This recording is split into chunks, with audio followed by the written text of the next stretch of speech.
I thirst for souls, come to me. I thirst, I thirst. Who will help bring them to me? Bring them to my Father, wash them in my blood, bind their wounds of sin by the power of my love. Tell them of my mercy, show to them my heart, pierced and ever broken, with love to impart. I thirst, I thirst, I thirst for souls, come to me. I thirst, I thirst. Who will help bring them to me? Many tears are falling, souls have lost their way, tired and discouraged, too broken to pray. Will you be my tenderness? All the world will see. I am always waiting. Please come to me.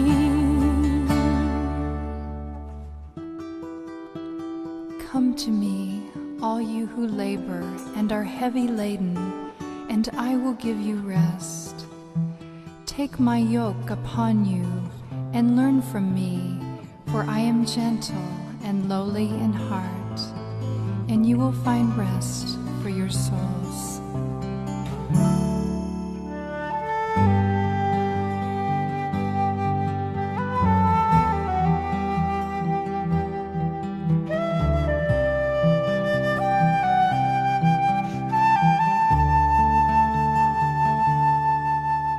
I thirst, I thirst, I thirst for souls, come to me. Who will help bring them to me? I thirst.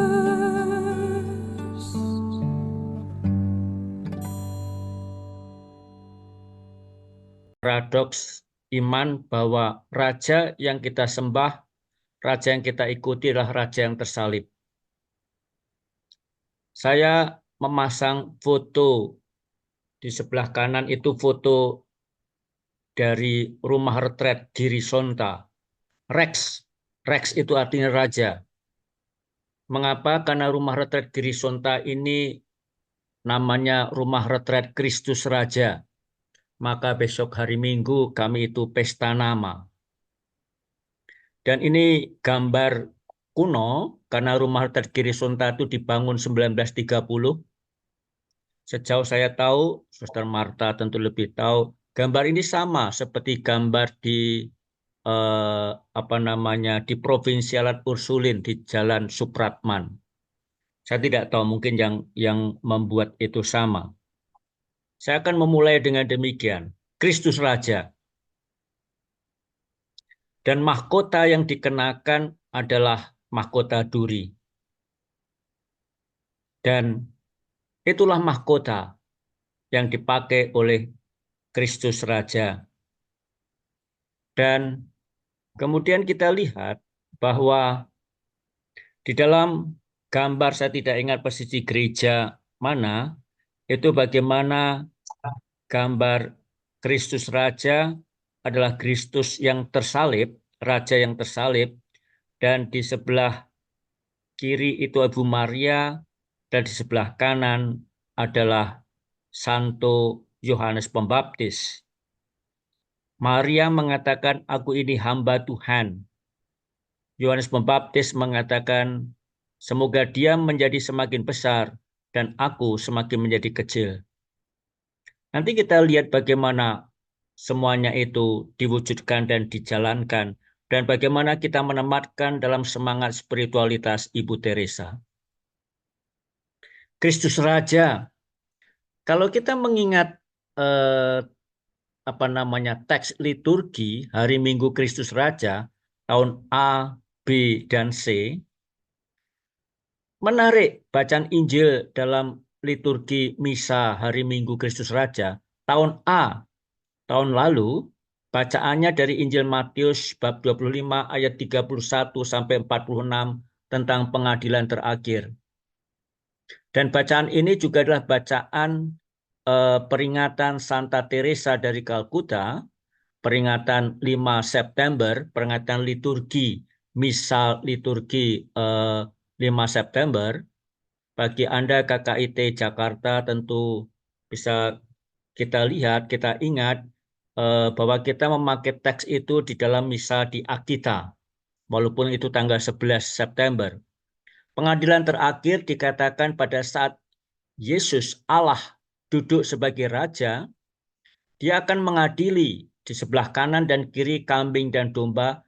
Kriteria pengadilannya sederhana. Apa yang kamu lakukan untuk saudara-saudaraku yang paling hina? Pada saat aku lapar, pada saat aku haus, pada saat aku telanjang, pada saat aku di penjara, apa yang kamu lakukan? Itulah kriteria. Maka kriteria keselamatan itu ditempatkan oleh Tuhan di situ. Apa artinya kita ikut Zoom? Apa artinya kita ikut retret? Apa artinya kita ikut KKIT, itu ATM? Semuanya itu omong kosong kok. Kalau kita tidak berbuat kepada saudara-saudaraku yang paling hina. Atau kita hanya terjebak dalam istilah gereja narsisme spiritual. Kriterianya ada di situ. Apa yang kita lakukan untuk saudara-saudaraku yang paling hina? Teks yang tadi kita baca adalah di tahun B, yang akan kita dengarkan besok Minggu. Bagaimana Yesus di hadapan Pilatus, dan Pilatus bertanya, apakah engkau raja? Dan Yesus mengatakan, kerajaanmu bukan dari dunia. Tidak ngajak perang, tidak ngajak bertengkar. Tidak ngajak untuk menjadi kaku, mau mendisiplinkan, menegur, mengatur orang. Bukan. Karena kerajaanku bukan dari dunia, maka Yesus adalah raja yang menyerah kalah dan membiarkan diri disiksa dan dihina. Sama dengan tahun C Lukas bab 23 ayat 35 sampai 43. Bagaimana Yesus bersama dua orang yang tersalib, yang satu menghina Yesus karena dia tidak berbuat apa-apa ketika disalib, pada bisa menyembuhkan orang sakit, membangkitkan orang mati, tapi ketika disalib tidak berbuat apa-apa.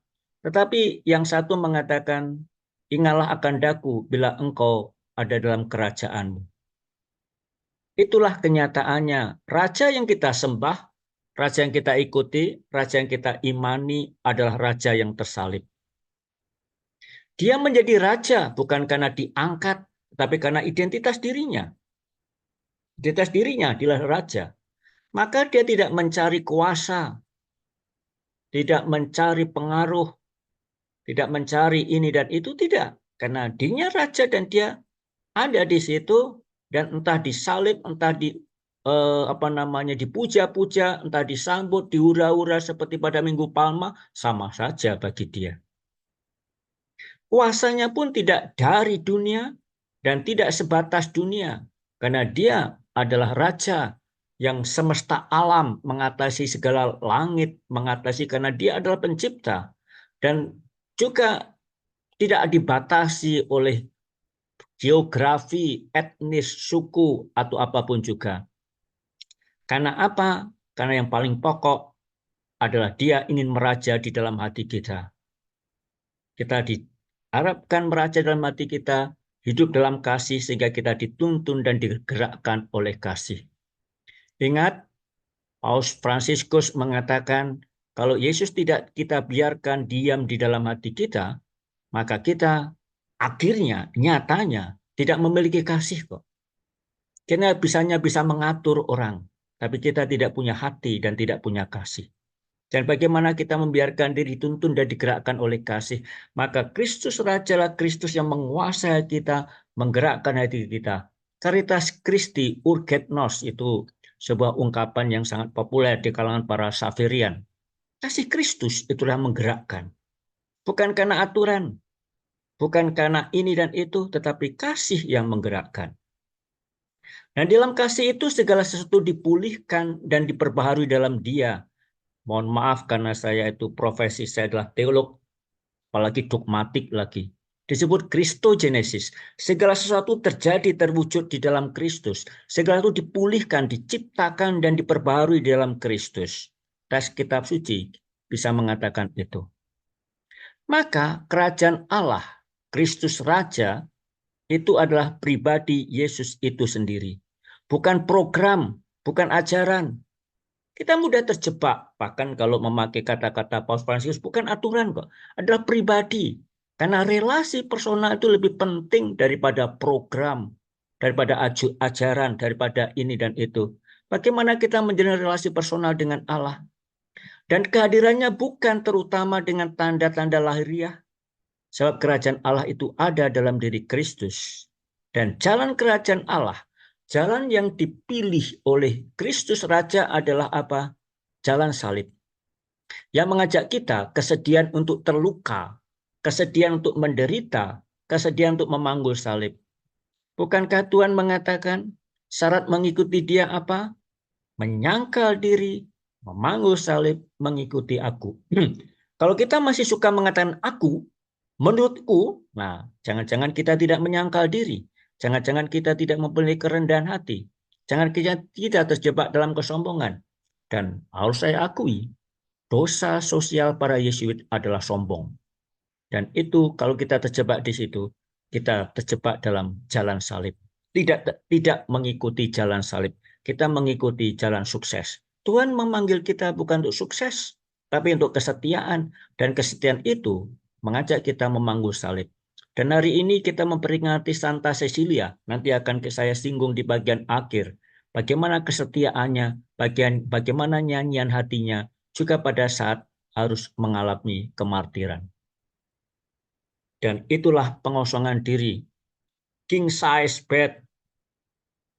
Bukan ranjang yang besar, tapi king size bed seperti apa? Itulah ranjangnya, palungan. Yesus itu hanya seperti itu. Ya, saya akan mengatakan dari surat Paulus kepada umat di Filipi, bab 2 ayat 1 sampai 11. Yang walaupun dalam rupa Allah, namun mengosongkan dirinya sendiri dan menjadi hamba. Dia tidak merasa diri penting, tidak merasa diri hebat, tidak merasa diri tahu, tidak merasa diri pemimpin, tetapi apa? Mengosongkan diri dan menjadi hamba. Dan sebagai hamba, sama seperti kita manusia, kecuali dalam hal dosa, dan sebagai hamba, dia merendahkan diri sampai wafat di salib. Dan justru karena itu Allah meninggikan dia dan menjadikannya nama di atas segala nama. Ternyata kebesaran sebagai raja bukan karena saya duduk di kursi kerajaan, bukan karena saya punya status ini dan itu, bukan. Bahkan juga bukan status imam, bukan. Tetapi karena apa? Kalau kita mau merendahkan diri, dalam bahasa Paulus mengosongkan diri, kenosis, mengosongkan diri, dan justru karena kita berani mengosongkan diri, maka kita akan ditinggikan oleh Allah. Maka dikatakan jangan merasa sok penting, sok tahu, sok merasa berhak untuk mengatur dan menentukan orang lain. Tapi mau merendahkan diri. Dan dikatakan Paulus menganggap yang lain lebih utama daripada dirinya. Sehingga Paulus mengatakan bukan lagi aku, melainkan Kristus yang hidup dalam diriku. Bahkan kalau memakai kata-kata Maria, betapapun dipuji oleh Elizabeth setinggi langit, apa kata Maria? Jiwaku memuliakan Tuhan, hatiku bersukaria karena Allah penyelamatku. Kalau aku mau bersyukur, rasa syukur saya karena satu kok. Karena Allah berkenan memandang kerelaan hambanya. Itu saja. Nggak ada sesuatu yang bisa disombongkan. Maria tidak menyombongkan diri, menganggap diri penting, tidak. Tetapi apa? Karena menganggap yang lain lebih utama, maka dia mengunjungi Elizabeth. Tidak menganggap status sebagai ibu Tuhan itu penting amat. Enggak. Mengunjungi Elizabeth. Merendahkan diri. Dan menganggap yang lain lebih utama daripada dirinya. Sehingga ketika dipuji, apa jawab Maria? Jiwaku memuliakan Tuhan. Sorry ya. Saya nggak penting ya. Jangan puji saya. Tapi apa? Marilah kita memuji dan memuliakan Allah. Saya nggak penting kok. Dan kalaupun saya mau bersyukur, apa kata Maria? Karena dia berkenan memandang kerelaan hambanya. Itu saja yang mau disyukuri. Bukan karena punya status, bukan karena ini dan bukan itu. Dan bukan karena jadi romo, bukan karena ikut KKIT, bukan itu. Bukan. Apa yang mau saya syukuri? Karena Allah berkenan memandang kerelaan hambanya. Dan kerajaan Allah itulah. Kristus Raja membangun kerajaan Allah. Memakai ungkapan Yohanes Paulus kedua. Kerajaan Allah itu ada bagi semua. Todos, demikian Paus Fransiskus. Todos. Kerajaan Allah itu untuk semua kok. Tidak pilih-pilih, tidak diseleksi. Kerajaan Allah itu untuk semua. Maka di dalam Ekaristi mengatakan ditumpahkan bagimu dan bagi semua orang. Bukan bagi banyak, tapi bagi semua. Dan kita semua umat manusia diundang untuk menjadi bagian, menjadi anggota dari kerajaan Allah itu. Tidak pilih-pilih. Ada untuk semua. Dalam bahasa Paus Fransiskus, todos. Gereja ada todos. Maka entah LGBT, entah ini dan itu terima. Pak ada orang punya persoalan tentang perkawinan dan sebagainya, diterima. Sehingga kita ada dan merangkul untuk semua. Maka saya terkesan dengan ungkapan dari Richard Rohr, itu seorang Fransiskan. Sekarang penulis rohani yang sangat terkenal dari Amerika, Fransiskan Amerika.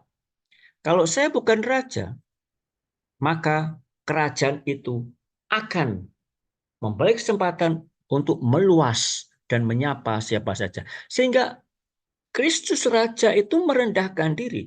Tidak dia datang dengan tongkat kerajaannya, dengan tahta, tetapi merendahkan diri. Dan justru karena merendahkan diri, dia sampai untuk menyapa dan menjumpai semua orang. Ibu Teresa betapapun dapat hadiah Nobel, betapapun dapat gelar ini dan gelar itu, penghargaan ini dan penghargaan itu, apa yang dilakukan? Sama. Tetap melayani orang miskin, tetap ke Kaligat, tetap menyapa orang sudah tinggi. Statusnya, gelarnya tidak menjadikan dia berubah. Karena apa? Itu nggak penting. Sehingga dengan demikian, rohnya, geraknya, misinya, panggilannya, semangatnya tersebar, bahkan tersebar sampai melintasi batas agama, batas etnis, batas bangsa, bahkan juga batas-batas tingkatan sosial dan tingkatan pendidikan. Dia bisa bertemu dengan raja, pangeran, presiden, bahkan dengan orang-orang pinter. Tetapi dia sama bertemu juga dengan orang-orang kecil dan orang-orang sederhana. Itulah dia tidak memegang teguh status dirinya. Nah, kita masuk dalam ungkapan paradoks iman. Karena itu paradoks nyata. Saya hanya menemukan gambar itu, nanti silahkan dilihat sendiri teksnya, walaupun dari kitab Wahyu itu ditunjukkan bagaimana benteng kuat, tembok yang kokoh, itu berada dari apa? Kaca, dari kerapuhan.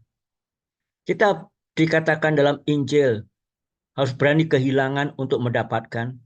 Kalau kita mau menyelamatkan nyawanya, malah akan kehilangan nyawanya. Tetapi kalau kita berani kehilangan nyawanya karena dia, kita akan mendapatkan. Berani kehilangan untuk mendapatkan. Mau menyelamatkan. Kalau kita mau menyelamatkan, kita malah kehilangan. Maka kriterianya adalah Yesus, kepenuhan kasih. Ingat, Dikatakan kartu identitas kita sebagai orang Kristiani itu apa? Sabda bahagia. Itu kartu identitas kita sebagai orang Kristiani. Sabda bahagia itu. Kriterianya Yesus. Maka dikejar-kejar, dianiaya, menderita, dan sebagainya. Itu nggak penting kok. Maka kita diajak untuk bilang demikian, melihat itu.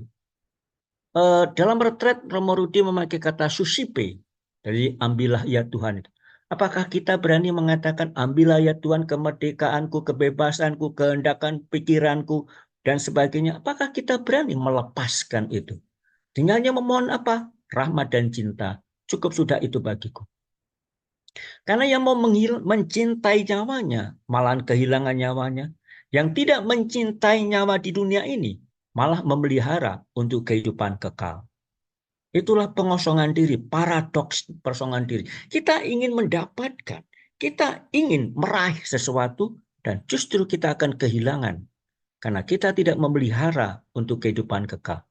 Memakai kata-kata Paus Fransiskus dikatakan self-referential. Kita terlalu berpusat pada diri kok. Acuannya diri kok.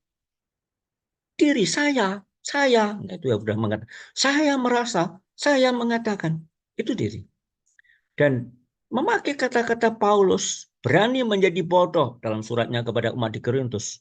Berani menjadi bodoh, berani dianggap bodoh supaya beriman. Karena jika aku lemah, maka aku kuat. Paulus mengatakan demikian. Jika aku lemah, maka aku kuat. Maka betapapun dihajar, tapi tidak putus asa. Betapapun dihina dan disiksa, tapi tidak mati akal. Justru ketika lemah, maka kuat. Ingat martir pertama Stefanus ketika dilempari batu dirajam, dan di situ ada Saulus, nama Paulus sebelum dia bertobat. Apa kata Stefanus? Tuhan ampunilah mereka karena mereka tidak tahu apa yang mereka berbuat. Itu orang lemah, orang kuat kok. Bukan orang lemah, tapi orang kuat. Bukan orang yang merasa mau membela diri dan sebagainya. Maka menahan dengan sabar dalam derita, kesesakan, dan kesukaran. Diajar namun tidak mati. Miskin namun berperkaya. Berani rugi demi dia. Ini ungkapan Paulus. Menahan dengan sabar dalam derita, kesesakan, dan kesukaran. Dan dari mana Paulus belajar itu? Dia belajar dari Yesus Kristus Raja yang menyerahkan dirinya dan tidak mempertahankan dirinya, membiarkan diri disalib, membiarkan diri disiksa dan dihina. Itulah paradoks iman kita. Maka dalam paradoks itu, dari tema bulanan, I have found the paradox that if you love until it hurts, there can be no more hurt, only more love.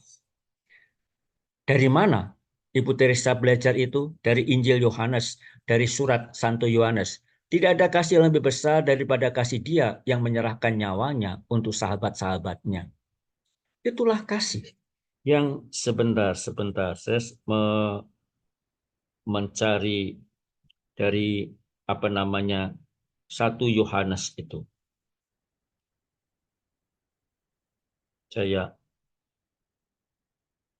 Apa yang dikatakan dalam 1 Yohanes? Demikianlah kita ketahui kasih Kristus, yaitu bahwa Ia telah menyerahkan nyawanya untuk kita, jadi kita pun wajib menyerahkan nyawa kita untuk saudara-saudara kita. Kalau Dia telah menyerahkan nyawanya untuk kita, maka kita pun berani berkorban demi saudara-saudara kita. Itulah kasih. Keberanian melepas, susipe, ambillah. Itu tema retret di Rawa Seneng kemarin. Maka kalau retret hanya mengatakan, wah saya merasa senang karena saya berdoa, saya begini-begini. Tapi kita tidak mau melepas, tidak mau keluar dari diri sendiri. Jangan-jangan kita terjebak dalam ungkapan yang dikatakan Vatikan, narsisme spiritual. Keberanian melepas, keberanian untuk memberikan diri, keberanian berkorban.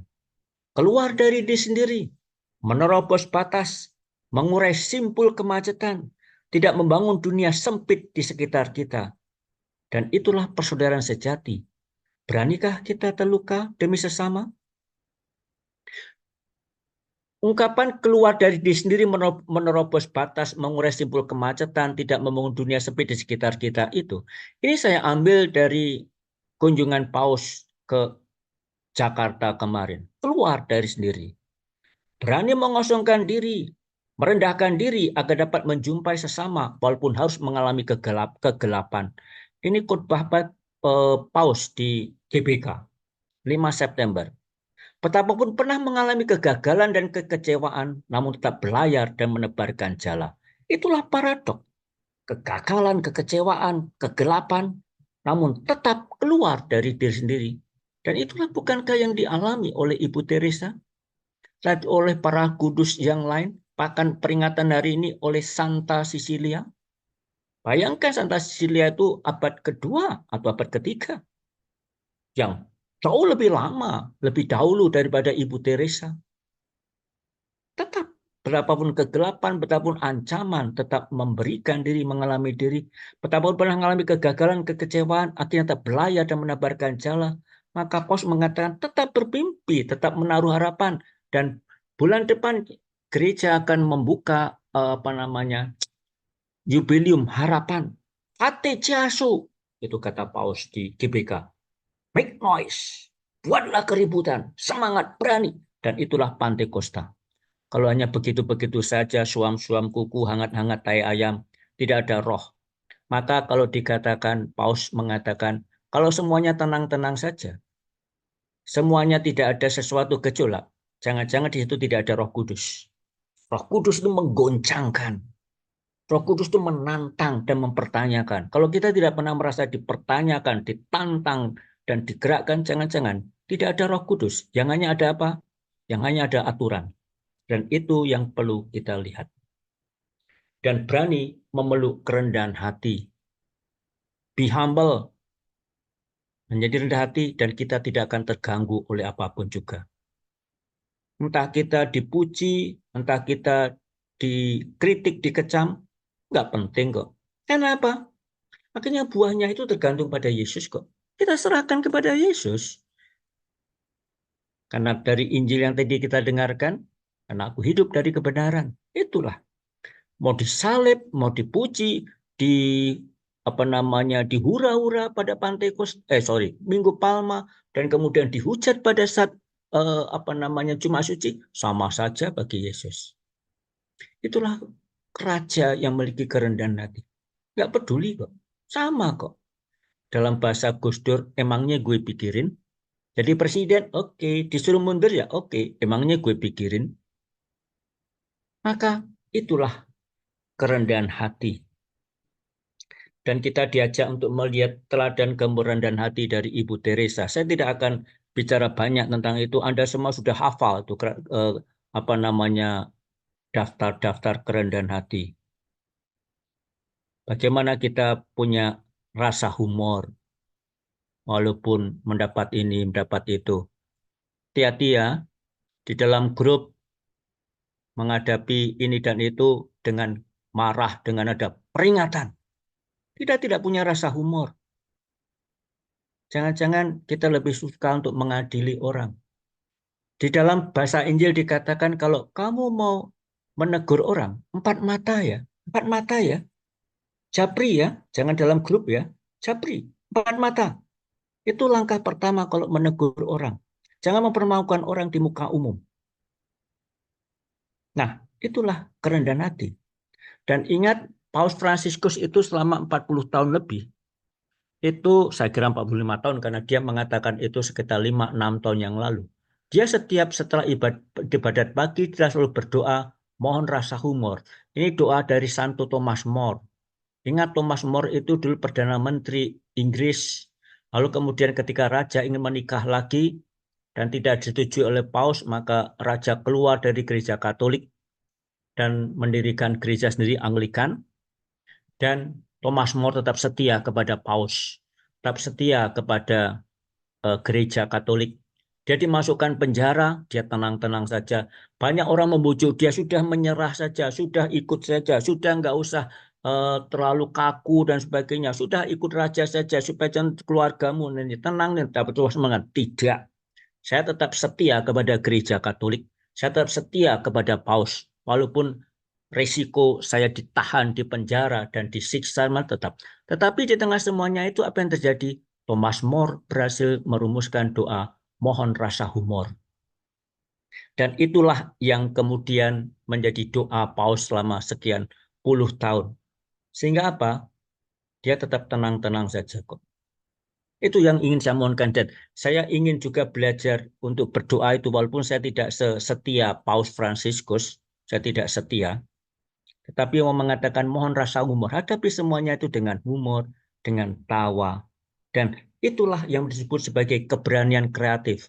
Romo Bambang Rudi memasang video ketika dalam retret, ketika ada seorang anak bertanya, apakah orang tua saya masuk surga? Karena dia tidak pernah ke gereja tuh. Tapi Paus mengatakan, orang tuamu baik toh? Orang tuamu yang menuntun kamu kepada iman toh?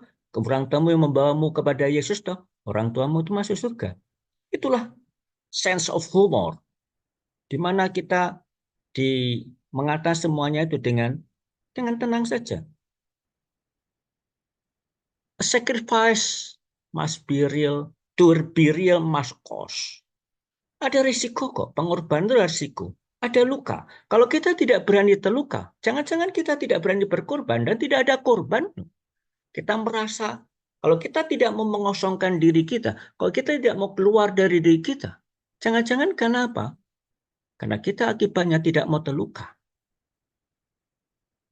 Kita ingin mempertahankan sesuatu, entah pride, entah gengsi, entah pendapat, entah keyakinan, atau entah apapun. Dan kita berada di situ. Dan itu sebenarnya juga dalam bahasa Injil disebut mentalitas anak sulung. Dan mohon maaf, mentalitas anak sulung itu dosa asal para imam-imam.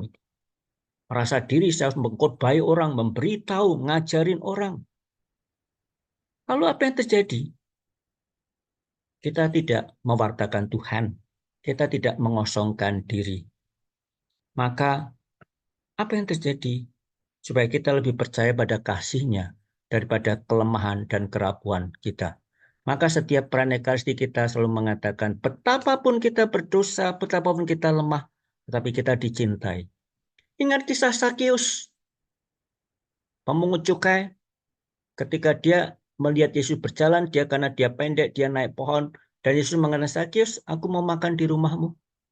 Ingat kisah panggilan Matius, pemungut cukai, jika Yesus makan bersama orang-orang berdosa, makan bersama pelacur-pelacur, dan itu menjadi skandal bagi para imam-imam, tokoh-tokoh, dan jangan-jangan skandal bagi KKIT juga. Tapi apa yang terjadi? Tuhan mengatakan, bukan orang sihat memerlukan tabib, tapi orang sakit. Aku datang bukan mencari orang benar, melainkan orang berdosa. Dan jangan-jangan kita terjebak dalam mentalitas anak sulung, merasa benar, merasa baik. Dan akibatnya kita tidak merendahkan diri. Kita tidak mengosongkan diri. Tidak menjadi seperti Kristus Raja yang mengosongkan diri, merendahkan diri. Karena apa? Yang pokok adalah cinta Tuhan. Dan di tengah semuanya itu, Tuhan memberikan diri mencintai kita. Tidak peduli siapa kita, bagaimana kita, tapi Tuhan memberikan cintanya. Dan cinta itulah cinta meneguhkan. Maka kalau dikatakan Paus Fransiskus mengatakan, jangan-jangan yang hilang dalam hidup rohani kita apa? Jangan-jangan yang hilang dalam hidup rohani kita adalah cinta. Kita kehilangan cinta. Karena kita mau mempertahankan sesuatu, dan kalau itu terjadi, nanti kita lihat ketika Paus bicara tentang Dilexit Nos, ensiklik terbarunya. Dan bagaimana kita membangun kerajaan Allah, ikut serta dan berjuang bersama Kristus Raja, tidak lain tidak bukan adalah dengan ikut membangun dunia dan alam semesta ini, agar makin harmonis, makin sesuai dengan gambaran saat diciptakannya. Karena Allah menciptakan dalam kitab Kejadian semuanya itu baik adanya. Dan kita manusia merusak semuanya. Tidak hanya merusak alam, tapi merusak relasi ini. Terjadilah dosa, pertikaian, perpecahan, bahkan perang. Maka bagaimana kita ikut serta dan mewujudkan itu semua. Dan hari raya Kristus Raja semesta alam mengajak kita memandang ke akhir zaman. Ini adalah akhir tahun liturgi. Sehingga dikatakan dari 2 minggu lagi, tanggal 1 Desember itu sudah Advent. Maka minggu sebelum Advent itu hari raya Kristus Raja semesta alam, dan ini dikatakan akhir zaman, mengarah kepada akhir zaman. Dan disitulah kita melihat pada saat Kristus meraja, mengatasi nama di atas segala nama.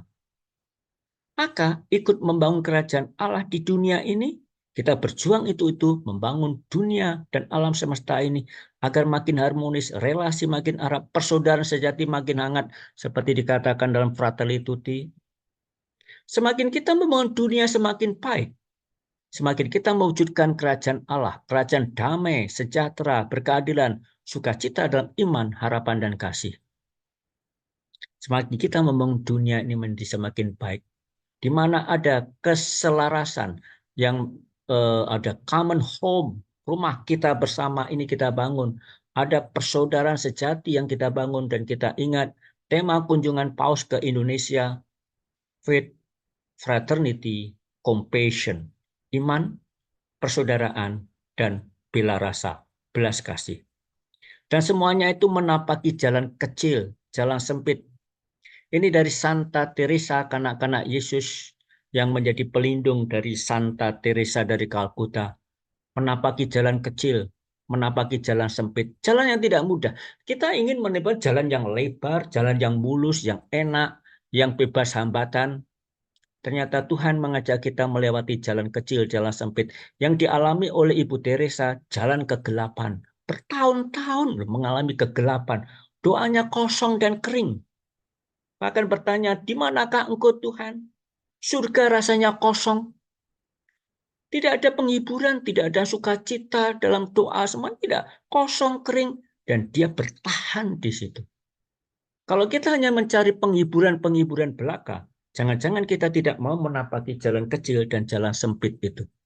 Jalan kekosongan, jalan kerendahan hati. Di dalam tradisi hidup rohani gereja, dikatakan apa sebagai jalan desolasi, padang gurun. Santo Antonius Abbas, perintis hidup kontemplatif abad kedua, sudah menyebutkan padang gurun, yang kemudian dirumuskan oleh Santo Yohanes Salib, malam gelap dan padang gurun. Ingat ketika Ibu Teresa mengalami kegelapan dan kekeringan, pembimbing rohaninya meminta dia membaca kisah Yohanes Salib. Pembimbing rohaninya Yesuit, tapi meminta Ibu Teresa membaca kisah tentang seorang santo Karmelit, padang gurun, malam gelap. Dan itulah jalan kecil dan jalan sempit. Kita ingin menghindari itu, jalan sukses, jalan besar, jalan mulus, bebas hambatan. Dan ada bagi sesama, tersedia untuk melayani, dan peka akan tanda-tanda mesianisme, penyembuhan, rekonsiliasi, kedamaian, dan keadilan. Ingat, ketika murid-murid Yohanes Pembaptis bertanya kepada Yesus, engkaukah Mesias itu? Ataukah kami harus menunggu yang lain?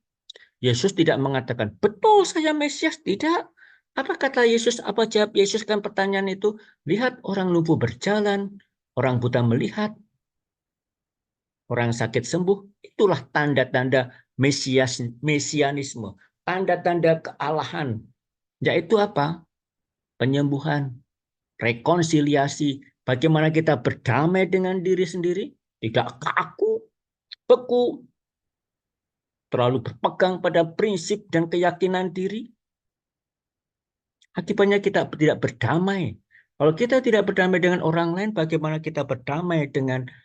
Kalau kita tidak berdamai dengan diri sendiri, bagaimana kita bisa berdamai dengan orang lain, dengan alam, dan terlebih dengan pencipta? Keadilan dan kriterianya adalah orang miskin. Paus Fransiskus di Papua Nugini dan di mana? Timor Leste mengatakan orang miskin itu adalah mereka yang dicintai dalam Injil. Bahkan ketika berkunjung ke Singapura juga jangan terpukau oleh statistik yang hebat, statistik ekonomi yang hebat, bangunan gedung yang tinggi-tinggi, enggak. Itu kelihatannya memukau, tapi itu seringkali menipu. Ya. Lihatlah orang-orang miskin. Dan Ibu Teresa mengatakan melayani the poorest of the poor, yang termiskin dari yang miskin. Dan itulah kriterianya. Akhirnya kita akan dinilai dari mana di akhir zaman? Sejauh mana kita memiliki kasih. Itu dikatakan dalam tradisi gereja. Sejauh mana kita mulai kasih. Dan kasih kepada siapa? Kasih kepada mereka yang miskin, yang menderita. Maka kita dipanggil menghadirkan Allah di tengah dunia yang terpecah ini. Mohon maaf, dalam istilah bahasa Latin, cor ad cor loquitur, menghadirkan hati, menghadirkan cinta, menghadirkan kasih. Apa yang menjadi sentral, inti dari Injil Kerajaan Allah? Bahwa Dia adalah Emmanuel, Allah beserta kita. Dan di mana di dalam hati kita manusia, Kerajaan Allah itu berakar dan bertumbuh. Dan Kerajaan Allah itu tidak dapat hadir, tidak dapat hidup dalam diri kita kalau kita tidak memahami satu sama lain. Kalau kita terlalu mau bersikukuh dengan diri sendiri, menjadi sombong, tidak mau berdialog, tidak mau membangun persaudaraan, tidak mau membangun jembatan, tapi membangun tembok. Kalau kita tidak mengenali satu sama lain, kalau kita tidak berusaha memahami situasi di mana dunia ini dapat hidup dalam damai, maka kalau itu terjadi, kalau kita akhirnya konflik, tegangan, kemudian kata-kata yang keras, kebekuan, itu tandanya apa? Kerajaan Allah tidak hadir dalam diri kita. Maka kita diajak apa? Kita ingatlah komunitas kita, KKIT ini tidak terdiri dari orang-orang suci loh. Tidak, tapi orang-orang yang ingin menjadi suci. Maka adalah sabar satu sama lain. Juga sabar dengan kerapuhan dan kelemahan orang lain. Sabar kok. Sabar. Karena kita bukan orang-orang suci kok. Sabar, jangan terlalu memaksakan. Jangan terlalu keras. Jangan terlalu kaku, maka sabar. Karena kita semua berdosa. Yesus pun sabar melihat Petrus kok. Sabar bahwa itu seringkali gagal, ya sudah. Kalau kamu suka mengadili orang, menilai orang, kamu tidak punya waktu mencintainya. Nah, kita suka ngomongin orang, gosipin orang, menilai orang. Tetapi itu juga terjadi kenapa? Entah atau apapun, kita seringkali berpusat pada diri kok. Kalau saya mengatakan kita, itu berarti termasuk saya ini. Dan itu dosa para imam yang mudah sekali tergoda untuk menilai, mengadili orang. Akibatnya kurang sabar. Dan saya mengaku terus terang, saya tuh diminta menemani romo-romo sepuh, romo senior, dan saya sadar kok, saya jujur mengakui, saya banyak gagal kok. Karena saya sering kurang sabar loh menghadapi mereka itu. Sudah tua, sakit, itu banyak kelemahan dan kerapuan kok. Sudah tua, sakit, romo, Yesuit lagi. Itu keras kepalanya gede itu. Dan saya jujur mengakui saya sering kurang sabar kok menghadapi kelemahan dan kerapuan kita. Maka saya mau belajar terus-menerus menjadi rendah hati tapi masih gagal ya. Saya tuh sering salah ya, sering jatuh menghadapi mereka itu. Maka kita masuk dalam logika hati. Ini Paus berapa minggu lalu mengeluarkan ensiklik terbaru Delexit Nos tentang hati kudus Yesus, dan ini dikatakan ini inti dari ajaran, bahkan dikatakan ini summary dari Injil. Kita tidak akan mencapai kepenuhan sebagai umat manusia kalau kita tidak membuka hati kita kepada orang lain. Hanya dengan mencintai kita mendapatkan kepenuhan diri. Maka hati adalah simbol dari cinta itu. Kita tidak akan mencapai kepenuhan kalau kita tidak membuka hati pada orang lain. Dan kasih Kristus pada kita masing-masing bukan sesuatu yang abstrak dan generik, yang sama saja, spontan saja. Tetapi apa? Personal kok. Pada masing-masing itu personal kok. Khas. Allah mencintai saya, Allah mencintai Winarti, Allah mencintai Daniel, Allah mencintai Bu Linda, Allah mencintai Ibu Sinta, dan siapapun juga, mohon maaf, hanya asal menyebut nama. Itu khas kok, personal pada masing-masing. Nah, bagaimana? Oleh karena itu, kita diajak untuk apa? To feel known and respected for who he or she is. Semakin mengenal dan semakin menghargai kekhasan dan keunikan masing-masing. Nah, ini berat. Sungguh berat, saya akui berat, tidak mudah. Saya harus mengakui dengan pengalaman saya menemani romo-romo sepuh itu, romo senior itu, saya seringkali belum bisa kok. Dan itulah kita masuk dalam logika hati. Dan hati siapa? Hati kudus Yesus. Dan siapa apa hati kudus Yesus itu? Hati yang terluka. Hati yang membiarkan diri tertusuk oleh tombak. Dan ingat, hati yang tertusuk dari tombak itulah hati yang mengatakan apa? I thirst. Hati yang dari tombak yang dari hati yang tertusuk itu mengalirlah sakramen-sakramen keselamatan, sakramen-sakramen kehidupan. Demikian dikatakan gereja. Akhirnya, hari ini kita memperingati Santa Cecilia, pelindung musik dan pelindung musisi gereja. Santa Cecilia itu meniti jalan sepi dan kesulitan dengan kesabaran dan ketulusan. Ceritanya demikian. Cecilia itu orang tuanya tidak beriman, bukan Kristiani. Tapi dia diam-diam memeluk iman Kristiani. Dia dijodohkan dengan seseorang. Dan dia mencoba menghindar, akhirnya tidak bisa. Akhirnya oke. Terus dia menikah dengan orang itu, tetapi dia tetap mau menjadi perawan. Oh, dia di malam pertama dengan suaminya, ini dikisahkan demikian. Dia mengatakan kepada suaminya, kamu jangan menyentuh saya ya. Kalau kamu menyentuh saya punya malaikat pelindung nih. Hati-hati nanti kamu akan dibunuh oleh malaikat pelindung yang mengatakan saya. Oke. Terus bagaimana? Terus karena saya orang Kristiani, bagian itu dia meminta suaminya untuk ketemu paus. Saya tidak ingat persis paus siapa. Dan dia ngajak itu dan dia omong-omong dengan paus. Dan ketika dia pulang ketemu paus, dia melihat Cecilia itu berdoa. Dan ketika berdoa dia melihat ada 2 malaikat yang melindungi dia. Dan suaminya itu percaya, oh betul ya. Maka dia tidak pernah mau menyentuh tubuh Cecilia.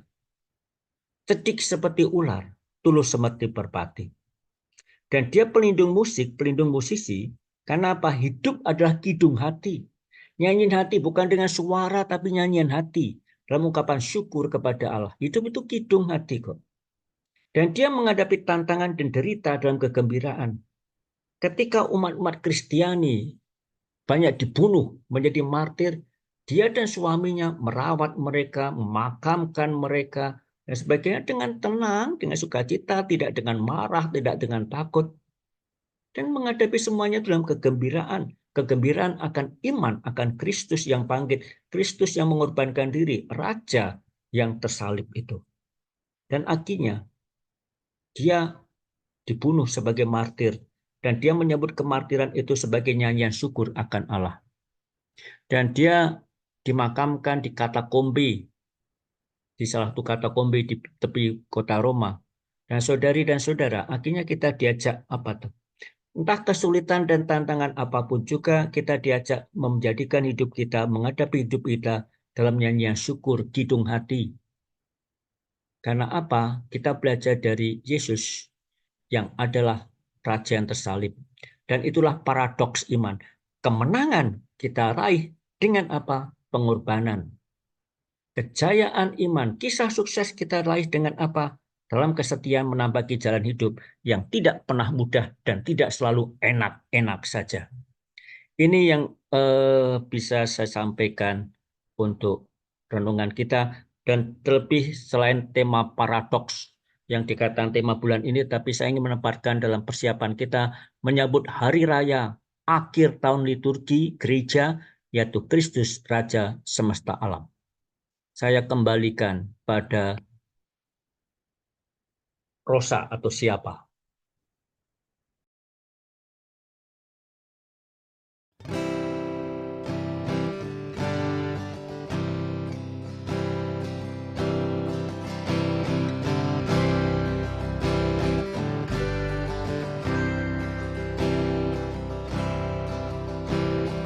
Come follow me,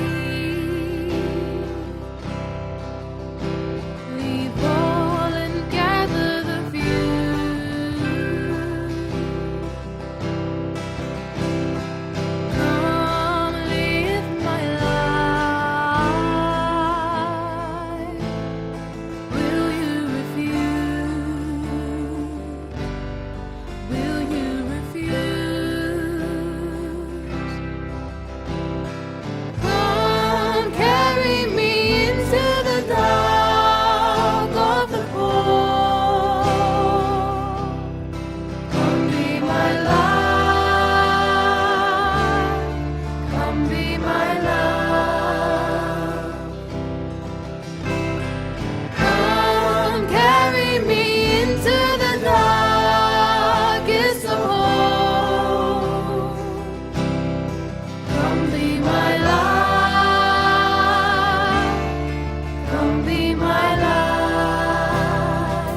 speak.